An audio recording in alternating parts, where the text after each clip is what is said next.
Tom Bower has just cracked open the biggest royal mystery that most people didn't even realize was hiding in plain sight. A quiet puzzle that's been lurking in the background of Meghan Markle's entire public story, concealed behind royal titles, polished media appearances, and carefully crafted public narratives. For years, the world accepted one specific version of Meghan, the Hollywood actress turned duchess with a clean, well-documented timeline. Bower claims that timeline doesn't just have small inconsistencies, it completely falls apart when you examine it closely. He says once you start tugging at the loose ends of Meghan's official story, you discover something nobody anticipated, moments that contradict each other, dates that refuse to align, and a paper trail that tells a completely different story about who Meghan really is and how old she might actually be. This isn't tabloid gossip or fan conspiracy theories. This is the kind of truth that shows up in archived documents, in personal memories, and in the quiet testimonies of people who witnessed events firsthand. Once you hear it, you can't ignore it. The question isn't simply how old is Meghan Markle. The real question is why would significant parts of her life story need to be rewritten in the first place? Let's start where this unraveling actually begins, with a father who noticed something didn't add up. Before the designer gowns, before the palace ceremonies, before photographers screamed her name across red carpets, Meghan Markle was just somebody's daughter. Thomas Markle, her father, remembers those early years with the kind of clarity that most parents possess about their children's lives. He remembers her school plays, her academic years, her childhood ambitions, and the complete timeline of her life long before the world showed any interest in her age or background. When Meghan rose to fame, Thomas began noticing something troubling. The narrative she presented to the world didn't match the chronology he carried in his memory. Dates seemed shifted around. Ages appeared adjusted. Events were positioned in years that didn't correspond with what he had actually lived through as her father. Thomas didn't rush onto television shows or wave documents around dramatically. Instead, he spoke carefully, almost like someone providing testimony under oath. He described the Meghan he had raised, a girl whose childhood milestones occurred at specific times in specific years in ways that simply didn't align with the official version that later emerged in palace press statements. He never made direct accusations or wild claims. He simply suggested that Meghan's publicly stated birth year might not be as accurate as the world had been led to believe. Coming from a father, those words carry unique authority. This wasn't someone making educated guesses or conducting internet research. This was someone who had held her baby photographs in his hands, someone who remembered the truth because he had witnessed it personally.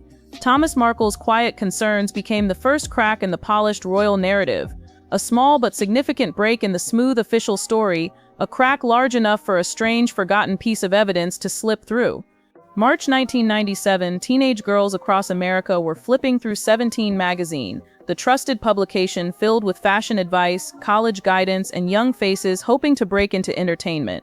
Deep inside that particular issue, on page 90, sits a small list of names that seemed insignificant at first glance, just hopeful young people featured for academic programs and youth competitions. Then one line jumps out completely. Meghan Markle, age 21. Not 15. Not a simple typo or rounding mistake. 21 years old. Printed in permanent ink, sold nationwide, and archived long before she ever met Prince Harry. Long before any PR team existed to manage her public image. If this magazine entry is accurate, then Meghan wasn't born in 1981 as officially claimed. Her actual birth year would be closer to 1975 or 1976, making her approximately 6 years older than the world believes.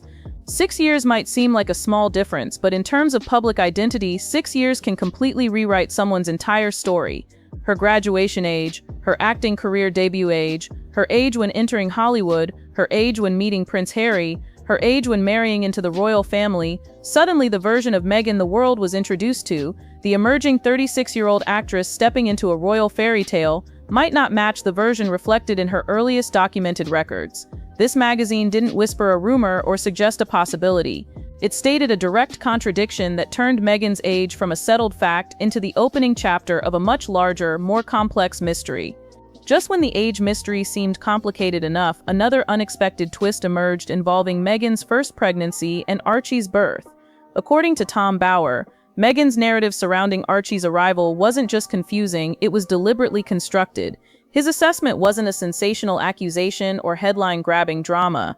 It was a measured statement, almost clinical in nature, based on years of conversations with people who possessed direct knowledge of the events.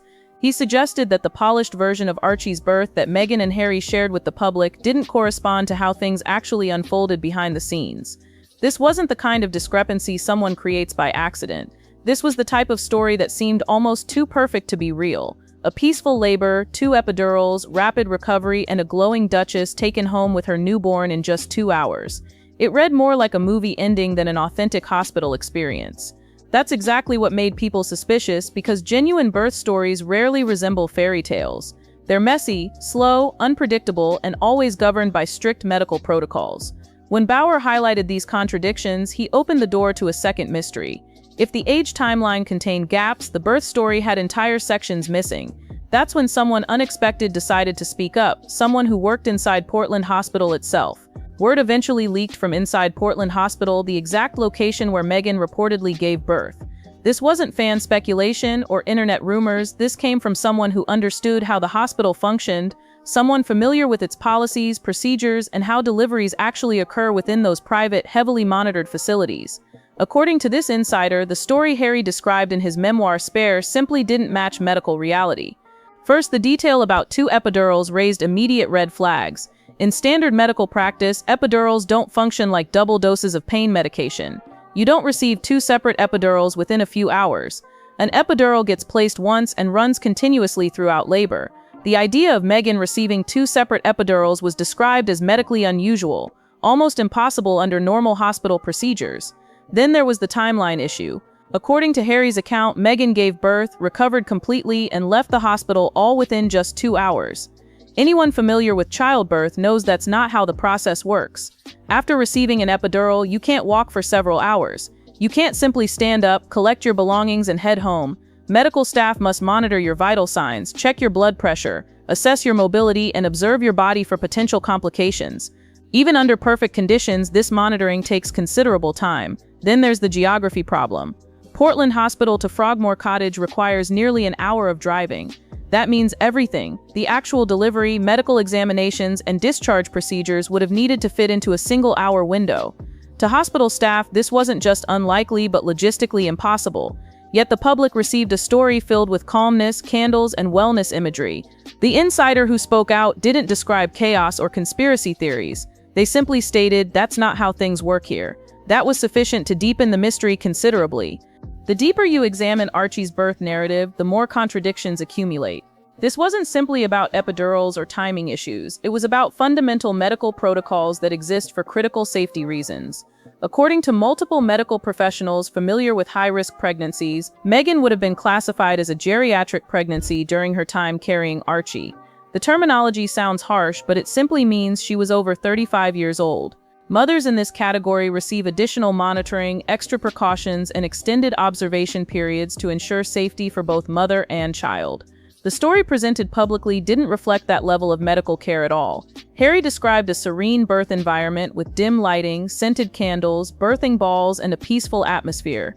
Beautiful imagery, certainly, but completely unrealistic for someone categorized as high risk. Hospitals like Portland don't permit spa-like arrangements for mothers who require close medical observation. The lighting, equipment, and room configuration must all follow strict medical guidelines for high-risk deliveries. Then there was Harry's mention of preeclampsia, one of the most dangerous complications any pregnant woman can experience. If Meghan truly showed even early symptoms of this condition, medical protocol would demand magnesium treatments, continuous monitoring, and bed rest. Not a 2-hour hospital stay followed by a quick drive home. The story the world received didn't match medical reality at all. It matched something entirely different: narrative management. It seemed as if someone wanted the birth to appear effortless, graceful, and magical. The perfect royal moment that photographs beautifully and supports a fairy tale image. Real life doesn't bend for public relations stories. Medical facts don't soften for image management. Every aspect of Meghan's official birth narrative felt carefully shaped, edited, and polished to perfection, which raises the obvious question: if the birth story was so heavily managed, what else might have been altered? The deeper you dig into Meghan's background, the more voices emerge from her past with strikingly similar stories. Multiple people from her old Los Angeles neighborhood have shared eerily consistent memories about her true age. One former neighbor even went on record with a tabloid, stating she was always older than she claimed, but nobody really cared because she was so driven and ambitious. That single observation, she was always older than she claimed, became the spark that ignited what the internet now calls Agegate. When both her father and former neighbors suggest her official timeline doesn't add up, you start wondering what other aspects of her royal narrative might have been polished for public consumption. It's becoming clear that the mathematical discrepancies are just the beginning. Even her documented past seems to have lost its sense of chronological direction. If that sounds dramatic, just wait, because Hollywood played a much more significant role in this story than anyone initially realized. Before Meghan achieved royal status, her real talent wasn't charm or acting ability, it was complete personal reinvention. She convinced an entire industry that she was the next fresh face when, according to entertainment insiders, she was already well into her 30s. Let's be brutally honest about how Hollywood operates. Age isn't just a number in that town. It's weaponized information. Careers don't typically end because of poor performances. They fade away because of unfavorable birth dates. Women in their 20s get celebrated as the next big breakthrough, while those in their 30s are encouraged to move behind the camera or consider more mature roles. So when Meghan's professional resume suddenly showed her as several years younger than she actually was, industry insiders say that wasn't an accidental mistake, it was strategic calculation. She understood exactly how the entertainment business operated and what it demanded. Casting directors live for the excitement of discovering new talent, and Meghan knew precisely how to sell that illusion with perfection, smiling, confident, and performing like someone just breaking into the industry, when in reality she'd already been working the system for nearly a decade. When Suits finally launched Meghan into mainstream recognition, she wasn't some recent graduate chasing a Hollywood dream, she was a seasoned actress finally getting her well-deserved moment in the spotlight.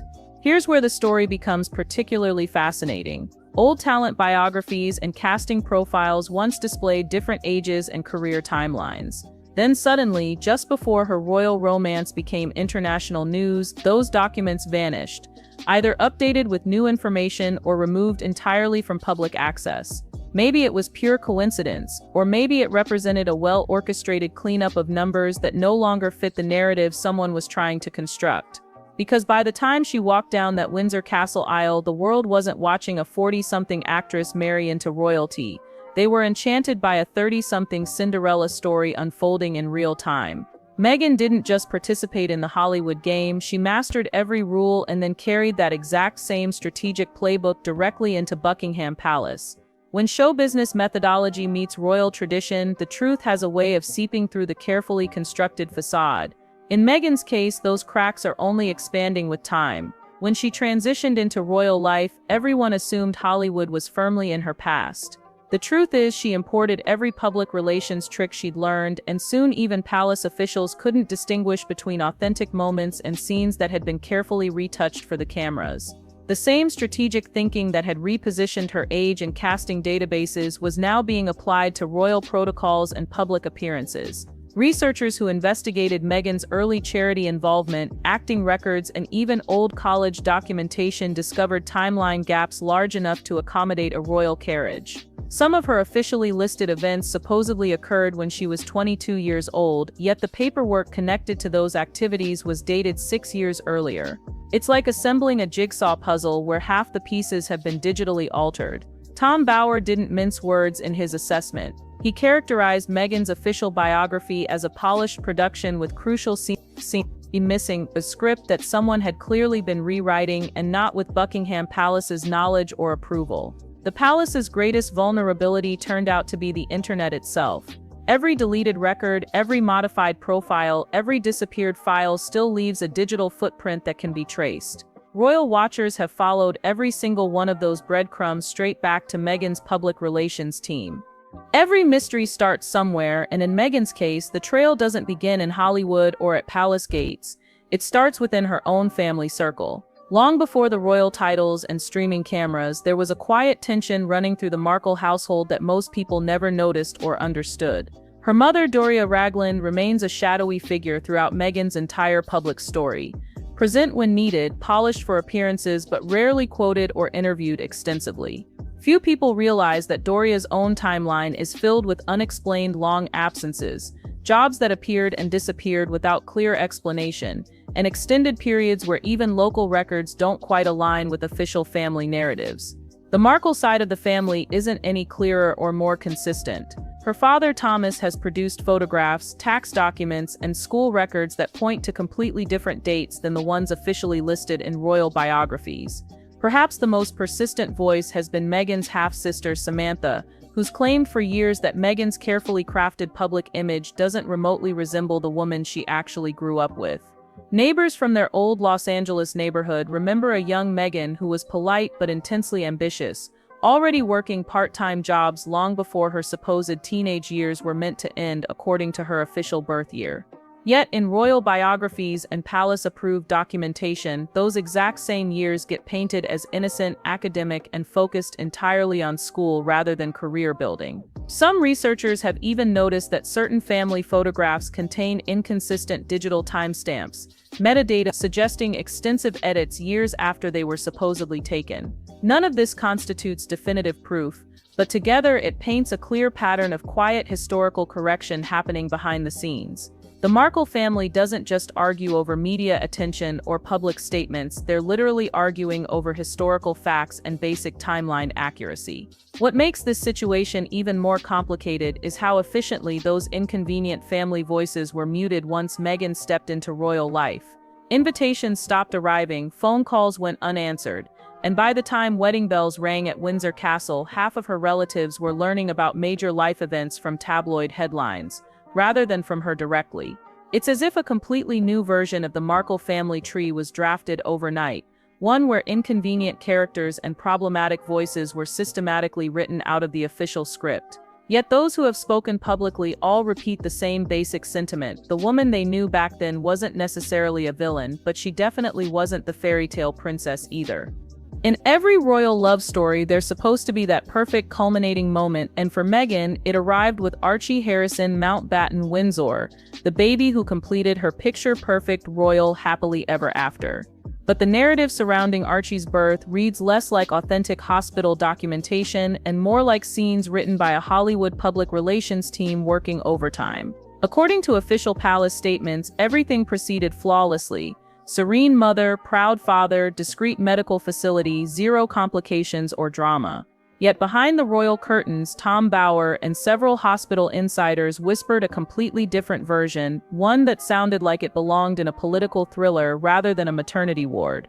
They raised serious questions about how Meghan could have received 2 epidurals, experienced an unusually rapid labor, and exited a high-security medical ward the same day when those facilities typically require new mothers to remain for at least 48 hours minimum. One nurse even joked privately that the official timeline moved faster than a royal motorcade rushing through London traffic. Then came the photographs, Meghan appearing radiant in high heels, smiling brilliantly on the palace steps just 2 days after giving birth. Her supporters called it miraculous and inspiring. Skeptics called it medically suspicious and potentially impossible. Because when every single moment of your motherhood experience feels choreographed for camera consumption, people naturally start asking who's writing the script behind the scenes. The questions didn't stop with the birth timeline. From missing birth certificate details that would normally be public record to mysteriously vanishing medical documentation and strange travel reports that didn't align with official statements, every royal no-comment response only amplified public curiosity and speculation. If this was genuinely the happiest royal moment in recent years, why protect every detail like classified state secrets? Maybe it wasn't really about privacy protection, maybe it was about maintaining complete narrative control. Control over the story, the public image, and yes, the timeline that connected everything together in a neat, marketable package. Because when established facts don't fit the desired narrative, Meghan doesn't attempt to rewrite reality. She simply rewrites the story, and once again, she proved herself to be absolutely the best in the business at doing exactly that. So here we are at the end of a story that started with a father's quiet concerns and led us through archived magazines, impossible medical timelines, Hollywood age games, digital cleanups, family secrets, and motherhood narratives that defy medical logic. Tom Bower didn't just stumble across small inconsistencies, he uncovered what appears to be a systematic pattern of narrative management that runs deeper than anyone initially imagined. When you build an entire public identity on image control and timeline management, there's one fundamental truth that always surfaces eventually: the carefully constructed mask starts to slip, no matter how expertly it's been designed and maintained. And when the dust finally settles on Meghan Markle's meticulously crafted biography, one thing becomes impossible to ignore.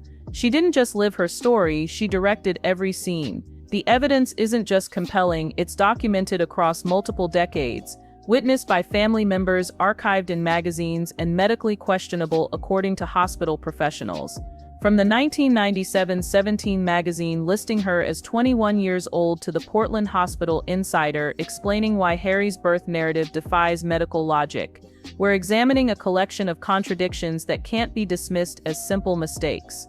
What makes this investigation particularly revealing is how it exposes the construction of public narratives in our modern era. We're not just talking about minor age adjustments or birth story embellishments.